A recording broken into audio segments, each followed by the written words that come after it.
Hi friends, welcome back to our channel tech పాఠశాల. మీరు కనుక ఫస్ట్ టైం మన ఛానల్ యొక్క వీడియోస్ చూసినంత ఈ వీడియో కింద రెడ్ కలర్లో సబ్స్క్రైబ్ అనే బటన్ కనిపిస్తుంది. ఆ సబ్స్క్రైబ్ బటన్ క్లిక్ చేయండి. అలాగే పక్కన బెల్ మీద ట్యాప్ చేసి ఆల్ మీద నొక్కండి. దీని ద్వారా ఎప్పటికప్పుడు మన ఛానల్ యొక్క లేటెస్ట్ అప్డేట్స్ అనేది మీరు మీ మొబైల్లో పొందగలరు. ఇక ఏమాత్రం ఆలస్యం చేయకుండా టాపిక్లోకి అయితే వెళ్ళిపోదాం. సో ఫ్రెండ్స్, ఇవాళ ఈ వీడియో వచ్చేసి మీకు ఈపీఎఫ్ఓ అకౌంట్లో ఉన్న డబ్బులు మొత్తం ఎలా డ్రా చేసుకోవాలో చెప్పబోతున్నాను. ఇది చాలా తక్కువ సందర్భాల్లో మాత్రమే పాసిబుల్ అవుతుంది. అది ఏంటి అనేది మీరు ఈ వీడియోలో పోతుంటే చూడొచ్చు. సో అందుకోసం దయచేసి ఈ వీడియోని మీరు చివరి వరకు మాత్రం చూడండి, మీకు అప్పుడే ఈ వీడియో అర్థమవుతుంది. So friends, first of all మనం ఏంటంటే ఈపీఎఫ్లో ఉన్న అకౌంట్లో ఉన్న డబ్బులు డ్రా చేయాలంటే ఒక కండిషన్ అయితే ఉంది. అది ఎప్పుడైతే పాసిబుల్ అవుతుందంటే, ఒక్కటి మనం కంపెనీ మానేసిన తర్వాత ఏదైనా ప్రీవియస్ కంపెనీకి మధ్యలో గ్యాప్ ఎక్కువ ఉంది అనుకో, ఒక 2-3 months 4 months గ్యాప్ వచ్చింది అనుకోండి, ఆ సందర్భాల్లో కూడా మనం ఫుల్ అమౌంట్ డ్రా చేయొచ్చు. లేదా మనం ప్రైవేట్ కానీ గవర్నమెంట్ జాబ్ కానీ మానేసినప్పుడు, అంటే బిజినెస్ కోసం ఇంకా వేరే రీజన్స్ కోసం మానేస్తాం కదా లాంగ్ టర్మ్లో ఇక. సో అలాంటి సందర్భాల్లో కూడా మనం ఏంటంటే ఈపీఎఫ్ అకౌంట్లో ఉన్న మొత్తం డబ్బులు, అంటే మీ పిఎఫ్ షేరు మొత్తం, ఈపీఎఫ్ షేరు అంటే ఈపీఎస్ షేర్ రెండు కూడా డ్రా చేసుకోవచ్చు. నేను విత్ ప్రూఫ్తో మీకు చూపిస్తాను.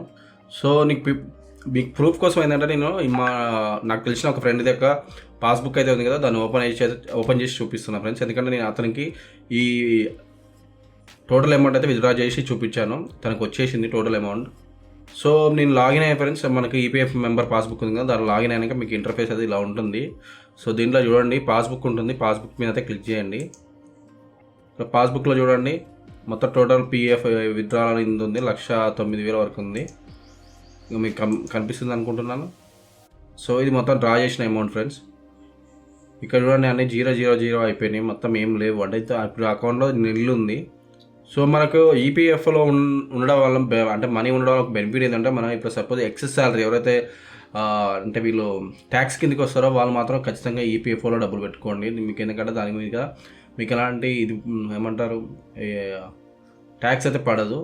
ఒకవేళ మీకు ఎందుకంటే ఖచ్చితంగా మీకు ట్యాక్స్ పడదు కాబట్టి మీరు ఇందులో మనీ సేవ్ చేసుకోవడం బెటర్. అవసరమైనప్పుడు విత్డ్రా కూడా చేసుకోవచ్చు. బట్ ఎక్సెస్ అమౌంట్, కొద్దిగా పెద్ద అమౌంట్ అయితే మాత్రం మళ్ళీ విత్డ్రా చేసినా కూడా మీకు ఛార్జెస్ అయితే పడతాయి. సో ప్రస్తుతానికి అయితే నేను మీకు విత్డ్రా చేసిన ప్రూఫ్ చూపిస్తున్నాను. ఇప్పుడు పాస్బుక్లో ఇలా చూశారు కదా, ఇక్కడ 0 ఉన్నాయి అన్నీ. సో అంటే ఆల్మోస్ట్ అన్ని విత్డ్రా చేసేసాడు.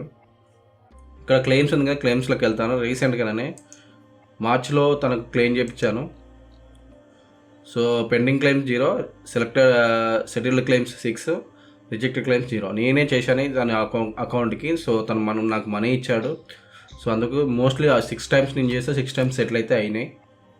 ఇక్కడ చూడండి మార్చి 20వ తారీఖు నేను తను అంటే కంపెనీకి గ్యాప్ ఎక్కువ వచ్చింది కాబట్టి నేను చెప్పాను, ఒక 3 months గ్యాప్ వచ్చిన తర్వాత ఏంటంటే తన ఈపీఎఫ్ అకౌంట్లో ఉన్న మొత్తం అయితే డబ్బులు అయితే డ్రా చేశాడు.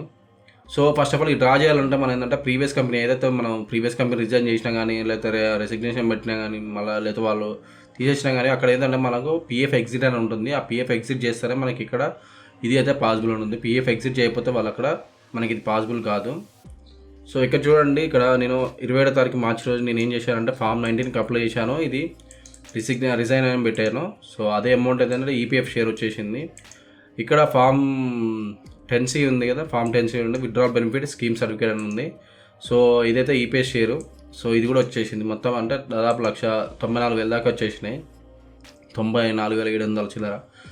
సో మొత్తం అయితే ఈపీఎస్ అనే రెండు మొత్తం అయితే సెటిల్ కూడా అయిపోయినాయి. ఇక్కడ చూడండి అప్రూవ్ డేట్ కూడా వచ్చేసింది, అమౌంట్లో కూడా పడినాయి. సో ఇది ప్రూఫ్ ఫ్రెండ్స్, మీకు కావాలని చూపిస్తున్నాను. సో ఇట్లా మీరైతే అప్లై చేసుకోవచ్చు. అంటే Form 19, Form 10C ఇది ఓన్లీ మనం ఎప్పుడైనా కంపెనీ మానేసినప్పుడు కానీ, కంపెనీకి మనం లాంగ్ టర్మ్లో గ్యాప్ ఎక్కువ ఉన్నప్పుడు కానీ ఇది పాసిబుల్ అవుతుంది. మిగతా సందర్భాల్లో మాత్రం పాసిబుల్ కాదు. అంటే మీరు జాబ్ చేస్తూనే మీకు ఈపీఎఫ్లో అడ్వాన్స్గా ఏమైనా మనీ కావాలంటే ఇది రాదు, అప్పుడు Form 13 పెట్టుకోవాలి. సో వేరే ఉంటాయి. సో అలాంటి సందర్భాల్లో మాత్రమే పాసిబుల్ అయితే అవుతుంది. అది మాత్రం గుర్తుపెట్టుకోండి. సో మీరు మీ ఈపీఎఫ్ పోర్టల్ ఉందో అది ఓపెన్ చేయగానే మీకు అయితే ఇంటర్ఫేస్ ఇలా ఉంటుంది. మీరు అంటే ఇది చెప్పాను కదా, ఎవరైతే మీరు కంపెనీ మానేసినా కానీ, మీ కంపెనీ వేరే కంపెనీకి ప్రీవియస్ కంపెనీకి గ్యాప్ ఎక్కువ వచ్చినా కానీ విత్డ్రా చేసుకోవడానికి అవకాశం ఉంటుంది. ఇందులో ఓపెన్ చేసినాక ఫ్రెండ్స్, ఇక్కడ ఏంటంటే ఆన్లైన్ సర్వీస్ అయితే ఉంటుంది కదా, ఈ ఆన్లైన్ సర్వీస్లలో మీకు చూడండి ఇక క్లెయిమ్స్ స్టేటస్ చూపిస్తాను. మీ క్లెయిమ్ ఇంతమంది చెప్పిన క్లెయిమ్ చూడండి, Form 10C చూడండి క్లెయిమ్ సెటిల్ వచ్చింది, Form 19 క్లెయిమ్ సెటిల్ వచ్చినాయి రెండింటికి చూడండి. సో ఈ 2 క్లెయిమ్ అయితే సెటిల్ అయినాయి. మీరు చూడొచ్చు ఫామ్ 19, ఫామ్ 10C. సో ఇవి చాలా ముఖ్యం. అంటే మీరు కంపెనీ మానేసినప్పుడు మీరు కనుక మీకు ఫుల్ అమౌంట్ విత్డ్రా చేయాలనుకుంటే ఇవి 2 అయితే పెట్టుకోవాలి. ఇప్పుడు అది ఎలా పెట్టాలో మీకు చూపిస్తాను. ఆన్లైన్ సర్వీస్కి వెళ్ళండి. క్లెయిమ్ ఉందిగా, క్లెయిమ్ అయితే క్లిక్ చేయండి. ఇక్కడ అకౌంట్ నెంబర్ ఉందిగా, అకౌంట్ నెంబర్ అయితే మళ్ళీ ఎంటర్ చేయండి. వెరిఫై మీద క్లిక్ చేయండి. సో ఇక్కడ ఉండి ప్రొసీడ్ ఫర్ ఆన్లైన్ క్లెయిమ్ ఉందిగా, ఆన్లైన్ క్లెయిమ్ అయితే క్లిక్ చేయండి. ఇక్కడ చూడండి, ఇక్కడ ఫామ్ 19 ఉంది. ఇక్కడ చూడండి, మీరు ఈపీఎఫ్ఓ ఎగ్జిట్ చేస్తే మాత్రం ఇక్కడ సెషన్ షార్ట్ సర్వీస్ అని వస్తుంది. ఇక్కడ ఫామ్ 19 ఉంది, ఫామ్ 13, ఫామ్ 10C ఉంటుంది. Form 19 plus form 10C scheme certificate. So ఈ 2 ఆప్షన్స్ అయితే ఎంచుకొని మొత్తం మీరు పీఎఫ్లో ఉన్న అమౌంట్ అయితే విత్డ్రా చేసుకోవచ్చు ఫ్రెండ్స్. పెద్ద ప్రాబ్లం ఉండదు. తర్వాత ఏంటంటే మీ పాస్బుక్ అడుగుతుంది. జస్ట్ పాస్బుక్ ఎంటర్ చేసి మీరు ఏదైతే ప్రజెంట్ అడ్రస్ ఉందో అది ఎంటర్ చేస్తే మీకు అది క్లెయిమ్ అయితే సెటిల్ అవుతుంది. బట్ చెప్పాను కదా, కండిషన్ ఓన్లీ ఏంటంటే మీరు మీకు ప్రజెంట్ అంటే మానేసిన కంపెనీకి కొత్త కంపెనీ జాయిన్ అయ్యే కంపెనీకి మధ్యలో గ్యాప్ ఎక్కువ ఉండాలి. మినిమం 3 months ఉండాలి. అలాగే పర్మనెంట్గా మానేసినా కూడా మీరు ఈపీఎఫ్లో ఉన్న మనీ మొత్తం అయితే డ్రా చేసుకోవచ్చు.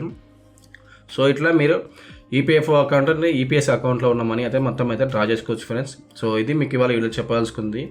మీకు కూడా ఇలాంటి సర్వీస్ అందించాలంటే నాకు కింద మొబైల్ నెంబర్ ఇస్తాను, దాన్ని కాంటాక్ట్ అవ్వండి. సర్వీస్ ఛార్జ్ అయితే అప్లికేబుల్ అయితే, సో అది మాత్రం గుర్తుపెట్టుకోండి. సో ఇది ఫ్రెండ్స్ మీకు ఇవాళ చెప్పాల్సింది. ఈ వీడియో కనుక మీకు నచ్చితే మీ ఫ్రెండ్స్ అండ్ ఫ్యామిలీ మెంబర్ ప్రతి ఒక్కరికైతే షేర్ చేయండి friends. Thank you friends. Have a nice day. Bye bye.